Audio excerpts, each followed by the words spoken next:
দশমিকের অঙ্কটা কিন্তু আমরা ভাগ করবো। এটাকে বলে কি ভাজ্য, বলে ভাজ্য। আর এটা হলো ভাজক। তো আমরা ভাজকটাকে সামনে নিয়ে আসি 0.09।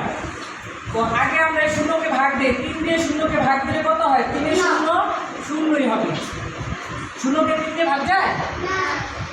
তারপর দেখো এখানে দশমিক আছে, আমরা পরের সংখ্যাটা নামাতে হলে দশমিকটা উপরে চলে যাবে, এই শূন্য নামালাম আমরা।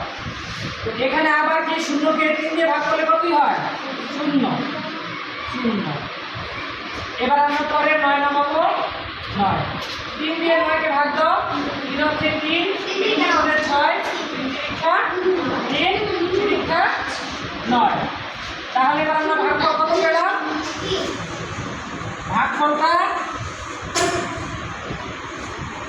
0.03। ঠিক আছে, বলো তো এটাকে কি বলবো আমরা? 0.12। এটা হলো ভাজ্য, ভাগ এটা হলো 4, তাহলে এই 4 হলো ভাজক। ভাজক 4 দিয়ে 0.12। এখন বলো 4 দিয়ে কি শূন্যকে ভাগ যায় না। 4 আমরা যদি করি এভাবে 4 এ 0 0, 4 অক্ষে 4, এভাবে করলে কি হয়? 0। এখন পরের সংখ্যা নামাতে গেলে দশমিকটা কি ভাগ করে চলে যাবে, তাহলে নামালাম 1। বলতো 1 থেকে 4 দিয়ে ভাগ যায়, তাহলে 0, 4 এ 0 0।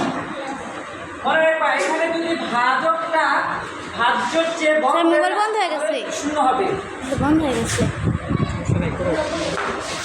পরের সংখ্যা এবার বিয়োগ করলে 1 নামালাম 2।